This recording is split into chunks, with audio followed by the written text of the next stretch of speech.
Kuwait पर बम फटे या फिर कतर पर, रियाद में बमबारी हो या फिर अबू धाबी पर, काहिरा जले या फिर मनामा, ट्रंप ने कहा मुझे कोई मतलब नहीं। सुपर पावर ने ईरान से पीछा छुड़ाने के लिए दोस्ती दुश्मनी का फर्क ही भुला दिया है। ट्रंप ने ईरान से डील की, जो रेड लाइन तय की, उससे खाड़ी देशों में भूकंप आ गया है, क्योंकि ट्रंप ईरान से जिस तरह का समझौता करने जा रहे हैं, उससे ईरान को दुश्मनों पर हमला करने का लाइसेंस मिल सकता है। अमेरिकी अखबार वॉल स्ट्रीट जर्नल की रिपोर्ट बता रही है कि ट्रंप फिलहाल ईरान के खिलाफ फिर से बड़े स्तर का युद्ध शुरू नहीं करना चाहते। ट्रंप ने कहा कि जब तक ईरान के हमलों में किसी अमेरिकी सैनिक की मौत नहीं होती, तब तक वो ईरान पर बड़ा हमला नहीं करेंगे। वॉल स्ट्रीट जर्नल की रिपोर्ट के मुताबिक ट्रंप ने खाड़ी देशों को ईरान के छोटे मोटे हमलों को कुछ समय तक सहने के लिए तैयार रहने को कहा है। मतलब ये कि दुबई दहलती है तो ट्रंप को कोई फर्क नहीं पड़ने वाला। शारजाह में ड्रोन धमाके ट्रंप के लिए बेमानी हैं। उन्हें अब सिर्फ ईरान से एटमी डील चाहिए। लेकिन ट्रंप को अगर ईरान ने इजराइल की तरह डील ट्रैप में फंसा लिया तो क्या होगा? जैसे इजराइल समझौता करने के बाद भी बारूद बरसाना बंद नहीं कर रहा, तो फिर क्या होगा? नए समझौते का हाल जो हुआ है वही देख लीजिए। ट्रंप ने ये समझौता व्हाइट हाउस में कराया है, लेकिन इजराइल लेबनान में घुसकर मारता चला जा रहा है। जब व्हाइट हाउस में लेबनान इजराइल के समझौते का ऐलान हो रहा था, तब बेरूत की तरफ इजरायली ड्रोन का तूफान बढ़ता जा रहा था। उधर समझौता हुआ, इधर ड्रोन फटने लगे। बेरूत की चौहद्दी में भी कई बम फटे। बेरूत के दक्षिणी हिस्से में एक गाड़ी बम धमाके में धुआं धुआं हो गई। मतलब ये कि ये समझौता सिर्फ ट्रंप भर को मंजूर है, क्योंकि इस समझौते को ना हिजबुल्लाह मानने को तैयार है, ना ही ईरान ने इस कागजी सीज फायर को मंजूरी दी है। हालांकि ट्रंप गदगद हैं। उन्होंने कहा कि नेतन्याहू पर उनकी डांट फटकार का जादू चल गया। इजराइल ने समझौता कर लिया, मगर जमीनी हकीकत लेबनान में हो रहे धमाके बयां कर रहे हैं।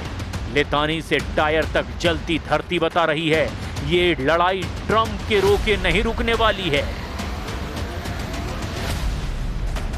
इजरायली हमलों के जवाब में हिजबुल्लाह ने इजराइल डिफेंस फोर्स के उत्तरी कमान चीफ की गाड़ी पर ड्रोन से हमला कर दिया। हिजबुल्लाह के मेजर जनरल राफी मेलो की गाड़ी पर दक्षिणी लेबनान के एक गांव में जबरदस्त हमला किया गया। मेजर जनरल पर हमले के बाद पता चला कि हिजबुल्लाह ने अब आईडीएफ के टॉप ऑफिसर को टारगेट पर ले लिया है। हिजबुल्लाह चीफ ने लेबनान इजराइल सीज फायर को तवज्जो ही नहीं दी है। यानी हिजबुल्लाह वही करेगा जो ईरान कहेगा। जो नया समझौता हुआ उसकी डिटेल ने ईरान को बौखलाने की कई वजह दे दी है। लेबनान इजराइल समझौते में ज्यादातर बातें नेतन्याहू के मन मुताबिक रखी गई हैं। अमेरिका की मध्यस्थता में चौथे दौर की बातचीत के बाद लेबनान इजराइल ने सीज फायर लागू करने पर सहमति जताई है, जिसमें दोनों देशों ने लेबनान के अंदर कुछ सिक्योरिटी जोन बनाने का फैसला किया है। इन इलाकों में हिजबुल्लाह के लड़ाकों को एंट्री नहीं दी जाएगी। अब सबसे अहम बात ये कि सीज फायर तभी जारी रहेगा जब हिजबुल्लाह पूरी तरह से हमले बंद करेगा। इतना ही नहीं, लड़ाका ग्रुप को लितानी नदी के दक्षिणी इलाके से अपने सभी फाइटर हटाने भी होंगे। दोनों देशों ने ये भी कहा कि लेबनान का भविष्य सिर्फ उसकी अपनी सरकार और इजराइल की सरकार तय करेगी, न कि हिजबुल्लाह जैसे लड़ाका ग्रुप। लेबनान इजराइल के समझौते के बाद दिए बयान में अमेरिकी स्टेट डिपार्टमेंट के चीफ ऑफ स्टाफ ने ईरान पर जमकर निशाना साधा।